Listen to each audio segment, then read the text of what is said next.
नमस्कार, स्वागत आहे आपल्या कोकण फॅमिली इन US या चॅनलवर. तर तुम्हाला माहितीच आहे आम्ही कॅनडामध्ये मूव्ह झालो आहे US वरनं. आणि आता ह्याच्या मागच्या 1-2 व्हिडिओमध्ये मी सांगितलेलं की आम्ही इथे कुठे राहतो आहे. तर आम्ही इथे राहतो Airbnbमध्ये. तर इथली Airbnb कशी आहे ते तुम्हाला आता मी दाखवते. तर आम्ही जिथे राहतो आहे ते ॲक्च्युली हे घर आहे आणि ह्या घराच्या बेसमेंटला ती Airbnb आहे. आणि इथे खूप सारे असे सिस्टम आहे, सगळ्यांनी घरं बांधून ठेवलेली आहे आणि बेसमेंटमध्ये असं पूर्ण स्ट्रक्चर तयार केलेलं आहे. त्याला म्हणजे Airbnb म्हणतो. जे मी सांगते तुम्हाला Airbnb ते एकदम बेसमेंटला आहे आणि सगळीकडे तुम्हाला असंच इथे पाहायला मिळेल मोस्ट ऑफ द ठिकाणी. तर जे ओनर आहेत ते वर राहत आहेत आणि आम्ही एकदम बेसमेंटला आहोत. तर ते कसं आहे ते तुम्हाला आता मी दाखवते. तर त्याचा जो मेन फ्रंट यार्ड आहे तो त्या साईडला आहे आणि तिथून असं एक त्यांनी गेट दिलेलं आहे आणि आम्हाला जी एंट्री होती ती बॅक साईडने होती आणि हा आहे त्यांचा बॅक यार्ड. आणि आता मी तुम्हाला पूर्ण घर नाही दाखवत बाय सेफ्टी, कारण त्यांचं घराची साईड त्या साईडला आहे. तर हे बॅकयार्ड आहे. तर इथे आम्ही अशी पाठीमागून आलो आणि हा एरिया तर माझ्या व्हिडिओत तुम्ही मागच्या वेळी बघितला असेल. तर आता मी तुम्हाला दाखवते बेसमेंट. म्हणजे ॲक्च्युली हे असं जे बेसमेंटचं सिस्टम आहे ते US मध्ये नाही आहे कुठे, इथेच आहे. जास्त सगळ्या घरांमध्ये बेसमेंटला Airbnb मिळतात. किंवा तुम्हाला प्रॉपर राहायचं जरी असेल, जसे अपार्टमेंट असतात तसे बेसमेंटला रेंटेड, म्हणजे आपण अपार्टमेंटमध्ये राहतो तसं तुम्ही बेसमेंटला पण राहू शकता. आणि जास्तीत जास्त ज्या फॅसिलिटी आहेत, म्हणजे तुम्ही जास्तीत जास्त ऑनलाईन सर्च केलं अपार्टमेंटमध्ये तर तुम्हाला बेसमेंटचे ऑप्शन जास्त मिळतील. आणि बेसमेंटचं रेंट जे आहे ते थोडंफार अपार्टमेंटपेक्षा कमी असतं, पण त्याचे तोटे पण काय आहेत ते मी तुम्हाला नंतर सांगते. सो चला, आमचं आता जे Airbnb आहे ते कसं आहे तुम्हाला दाखवते. तुम्ही बोला ना. डिजिटल लॉक इथे फक्त तुम्ही डिजिटल लॉक इथे दिलेला आहे, त्याच्यामुळे डायरेक्ट तुम्हाला Airbnb कोड दिला जातो आणि त्याने तुम्ही येऊ शकता. तर आता आपण आत जाऊया. सो हे बघा, हे आता मी ओपन केलं. तर ओपन केल्यानंतर एक मिनिट लाईन. हां, तर हा पूर्ण एरिया आहे. तर हे जे आहे ते 1 BHK आहे. तर हे किचन जे आहे ते, तर हे ओपन किचन आहे आणि ह्याच्यामध्ये म्हणजे हे फुल्ली फर्निश आहे. फुल्ली फर्निशमध्ये पूर्ण कटलरी, जेवणासाठी लागणारे सगळे पॅन वगैरे ते सगळं त्याच्यामध्ये आहे इथे. त्यानंतर इथे ग्रॉसरी ठेवण्यासाठी पूर्ण कॅबिनेट आहे, ज्याच्यामध्ये आता आम्ही ग्रॉसरी घेऊन आलेलो आहोत. आणि जी आताला लागणारी आणि ती आता मी ठेवली आहे, अशीच ठेवली आहे कारण माझ्याकडे काही ते डब्बे वगैरे नाही आहेत म्हणून. आणि त्यानंतर हा आहे गॅस, हे अवन इन्क्लूड आहे हे सगळं. त्यानंतर इथे बघू शकता स्पायसेस पण त्यांनी ठेवलेले होते. एअर फ्रायर पण आहे जो आज मी यूज केला. आज माझा गुरुवारचा उपवास असतो, सो त्याच्यासाठी मी मखाने भाजले ह्याच्यामध्ये. त्यानंतर इथे सगळ्या प्लेट वगैरे ठेवलेल्या आहेत डिनर लंचला लागणाऱ्या सगळ्याच. इथे पण अशी बघू शकता ग्लासेस आणि त्यांनी ठेवलेले आहेत. त्यानंतर इथे आहे, इथे पण त्यांनी हे जे क्लिनिंगचं जे सामान आहे ते आम्हाला त्यांनीच आणून ठेवलेलं होतं. त्यानंतर डस्टबिन बॅग वगैरे सगळं, त्यासाठी लागणारं डिशवॉशर वगैरे आहे ते पण त्यांनीच ठेवलेलं होतं पहिल्यांदा. हा आहे मायक्रोवेव्ह, इथे आहे डिशवॉशर. इथे पण त्यांनी म्हणजे ग्रीन टी वगैरे ह्या सगळ्या गोष्टीवर बघू शकता हँड सॅनिटायझर हे सगळं ठेवलेलं आहे.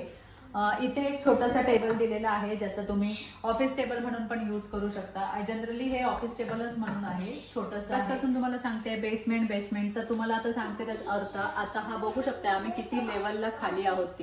ते जे घर दिसतंय तेवढं उंच, म्हणजे तेवढ्या उंच हे घर आहे आणि आम्ही एवढ्या लेवलला खाली आहोत.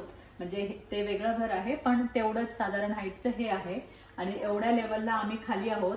आणि सगळ्यात जास्त जो इथे प्रॉब्लेम आम्हाला जाणवला तो म्हणजे सूर्यप्रकाश. जराही सूर्यप्रकाश येत नाही. ही एवढं जे ओपन दिसतंय त्याच्यातूनच जो काही सूर्यप्रकाश येईल तो. बाहेर सनलाईट खूप असते पण आपल्याला इथे जाणवतच नाही की ऍक्च्युली सनलाईट आहे की नाही ते. तर हा एक मोठा प्रॉब्लेम आहे आणि मला आणि अनिकेतला जराही असं आवडत नाही, असं डिप्रेस झाल्यासारखं वाटतं खूप. आणि इथल्या लाईट तर ह्या वॉर्म लाईट असतात, येल्लो लाईट. आम्ही स्वतः तिकडे US व्हाईट लाईट लावलेल्या आणि आमचं तिथलं घर तुम्ही बघितलंच असेल व्हिडिओमध्ये. पूर्ण दिवसभर सूर्यप्रकाश यायचा बेडरूममध्ये, हॉलमध्ये, कधी लाईटची गरजच नाही लागायची. तर इथे हा एक प्रॉब्लेम आहे. हा एक एवढंच हे ओपन आहे आणि एक ग्राउंड लेवलला आहे. तसंच तिथे किचन मध्ये पण तोच एवढा सूर्यप्रकाश जेवढा आहे तो. हे ओपन किचनच असल्यामुळे ड्रॉइंग रूम जो आहे तो इथेच आहे समोरच. तिथे एक त्यांनी असा छोटासा सोफा ठेवलेला होता. इथे 2 चेअर ठेवलेल्या आहेत. तर इथे खूप जास्त पाऊस असतो त्याच्यामुळे त्यांनी शूज साठी असं प्लॅस्टिकचं मॅट ठेवलेलं आहे. हे इथे शूज घालते वेळी बसायला आणि बाजूला चेअर आहेत 2. तर ड्रॉइंग रूम पूर्ण सेट केलेला आहे. टीव्ही वगैरे सगळं आहे. त्याच्यामध्ये अमेझॉन नेटफ्लिक्सचं पण सबस्क्रिप्शन घेऊन ठेवलेलं आहे. त्याच्यामुळे मुलांना बरं पडतं. आणि मेन इंटरेस्टिंग म्हणजे काय, इथे बघू शकताय त्यांनी ही जी 2 ड्रॉवर आहेत त्याच्यामध्ये काय ब्लँकेट वगैरे आहेत, पण इथे बघू शकताय गेम्स अँड बुक्स.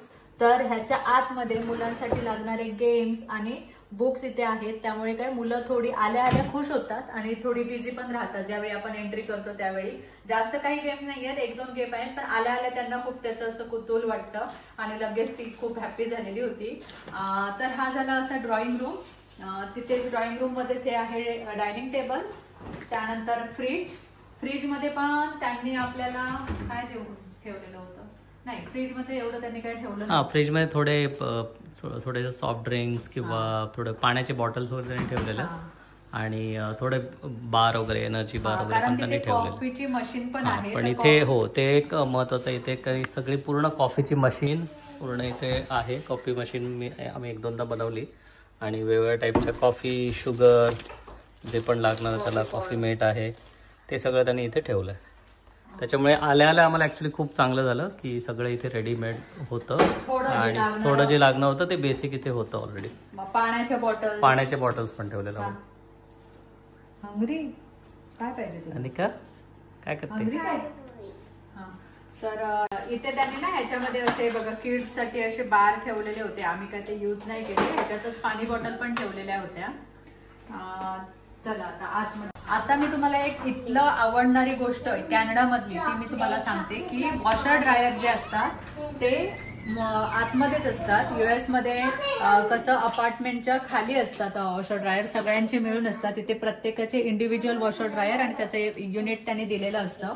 आणि रेंट अपार्टमेंट म्हणजे अपार्टमेंटमध्ये पण सेमच असतात आणि बेसमेंट पण काय रेंटने मिळतातच. तर त्याच्यामध्ये तर हे असे असतात हे बघा. तर हे खूप चांगलं वाटलं मला. US मध्ये तर आम्ही सगळ्यांची मिळून एक होती. खूप लोक कमेंट पण अशी करायची, अरे काय तुम्ही अशी एकत्र सगळ्यांची एकत्र वापरता, मग त्या अनहायजेनिक आहे. पण काही करू शकत नाही, वापरावंच लागतं तिथे. त्यानंतर इथे समोर आहे हा आहे बेडरूम. बेडरूम पण बऱ्यापैकी मोठा आहे. त्यांनी फॅन वगैरे सगळं ठेवलेलं होतं इथे. आणि हे क्लोजेट आहे. आता आम्ही बॅगा अशा ठेवल्यात कारण खूप बॅगा होत्या आमच्या. तर क्लोजेट बघू शकताय तुम्ही. क्लोजेट बऱ्यापैकी मोठं आहे आणि हे असं पूर्ण ओपन होतं. आणि आता आम्ही याच्यात बॅगा वगैरे ठेवल्यात. तर हा बेडरूम आहे. मेन इंटरेस्टिंग म्हणजे काय आहे की इकडे एसीच नाही आहेत. इथेच असं नाही, आम्ही अपार्टमेंट बघत होतो तिथे पण एसी नाही आहेत. एसी इन्स्टॉलच नाही आहेत कारण इथे एसीची गरजच पडत नाही थंड असल्यामुळे.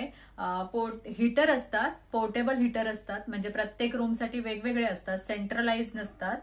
कारण तिकडे आमच्या इथे कसं सेंट्रलाइज एसी आणि सेंट्रलाइज हीटर होते, पण इथे एसीची गरज पण नाही आणि हीटर जे असतात ते प्रत्येक रूम मध्ये वेगवेगळे असे लावलेले असतात.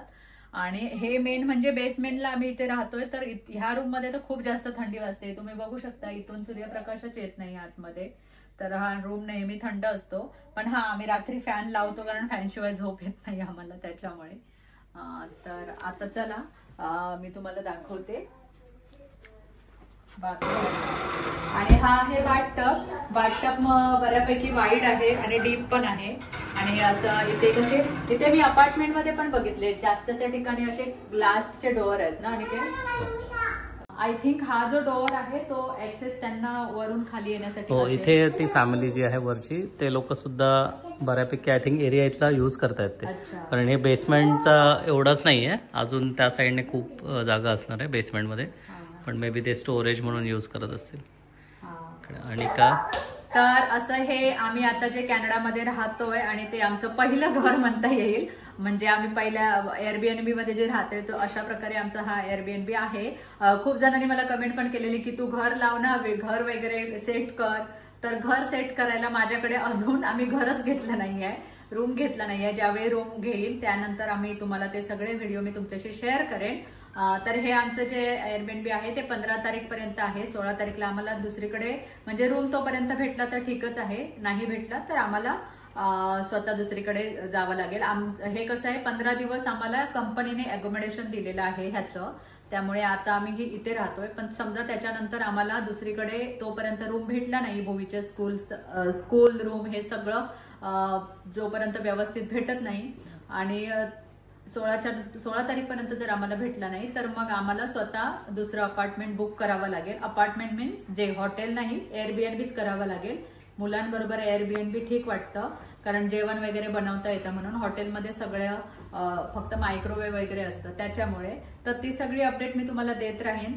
तर आजचा हा व्हिडिओ इथेच मी एंड करते. आजचा व्हिडिओ आवडला असेल तर नक्की व्हिडिओला लाईक करा, शेअर करा आणि आतापर्यंत कोकण फॅमिली न्यूज या चॅनलला सबस्क्राईब केलं नसेल तर प्लीज चॅनलला सबस्क्राईब करा.